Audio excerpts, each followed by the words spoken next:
பக்கா டிவி நேயர்களே வணக்கம்.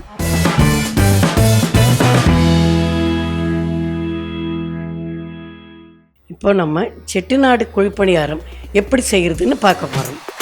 குழிப்பணியாரம் செய்வதற்கு தேவையான பொருட்கள்: புழுங்கல் அரிசி 1 கப், பச்சரிசி 1 கப், உளுந்தம்பருப்பு 1/4 கப், தேவைக்கேற்ப வெங்காயம் நைஸாக நறுக்கியது, தேவைக்கேற்ப தேங்காய் திருகியது, தேவைக்கேற்ப உப்பு, தாளிப்பதற்கு 1 ஸ்பூன் கடுகு, சிறிது கருவேப்பிலை.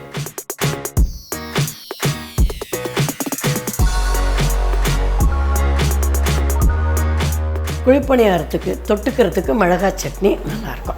மிளகாய் சட்னி பண்ணுறதுக்கு தேவையான பொருட்கள்: வெங்காயம், தேவைக்கேற்ப தக்காளி, 2 வெங்காயம் போட்டிங்கன்னா 2 தக்காளி போடுங்க. தாளிக்கிறதுக்கு கடுகு, உளுந்தம்பருப்பு, பெருங்காயத்தூள், தனி மிளகாய்த்தூள் வேண்டிய அளவு, தாளிக்கிறதுக்கு கருவேப்பிலை, தேவைக்கேற்ப கல்லூரி.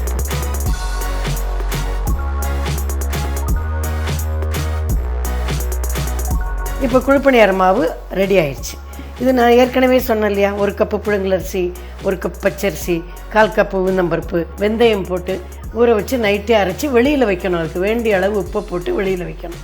மறுநாள் காலையில் பார்த்தா இந்த மாவு பக்குவம் வந்திருக்கும், உப்பு நல்லா புளிச்சு வந்திருக்கும். இப்போது இருப்பு சட்டி வச்சு அதில் கொஞ்சம் ஆயில் போட்டு நல்லா எண்ணெய் காய ஒட்டி கடுகு மட்டும் போட்டு கடுகு நல்லா வெடிக்கட்டும்னு வெயிட் பண்ணோம். கடுகு நல்லா வெடிக்குதா, அடுத்தது கருவேப்பிலை போடணும், அடுத்தது வெங்காயம், அந்த மாவுக்கு தகுந்த வெங்காயம்,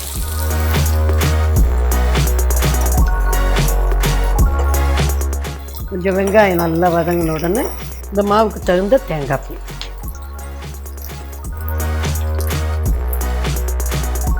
இப்போ நல்லா வெங்காயம் தேங்காய் பூ வதங்கிடுச்சு.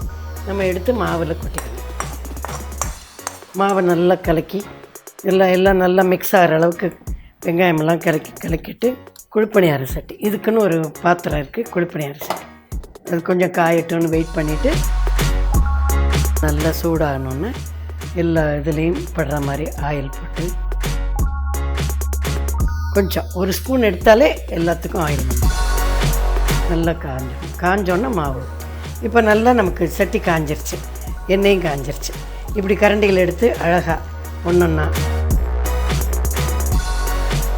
இது வந்து குழந்தைங்களுக்கு ரொம்ப நல்லது, விரும்பி சாப்பிடுவாங்க, சைடு எஃபெக்ட் எதுவும் வராது.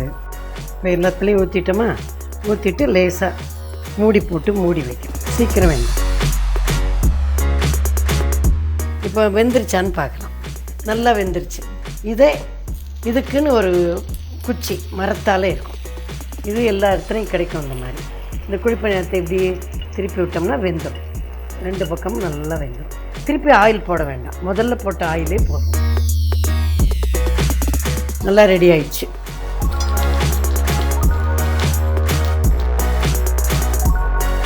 நல்லா வெந்துடுது, குழிப்பணியாரம் ரெடி ஆயிடுச்சு.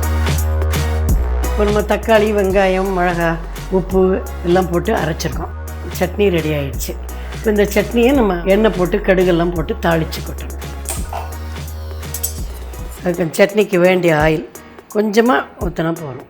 வேண்டிய ஆயில் போட்டு ஆயில் நல்லா காயணும். இப்போ நல்லா எண்ணெய் காஞ்சிருச்சு. அதுக்கு வேண்டிய கடுகு, கொஞ்சம் கடுகு போட்டு வேண்டிய உளுந்தம்பருப்பு, கொஞ்சம் பெருங்காயத்தூள் போட்டு கருவேப்பிலை,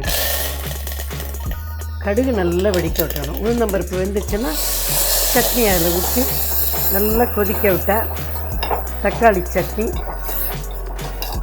ரெடி. கொஞ்சம் நல்லா கொஞ்சம் தண்ணி ஊற்றி இது மாதிரி நல்லா கொதிக்க வச்சுட்டா மிளகா வாசனை போயிடும், டேஸ்ட்டு நல்லாயிருக்கும். ஓகே, சட்னி ரெடி ஆயிடுச்சு.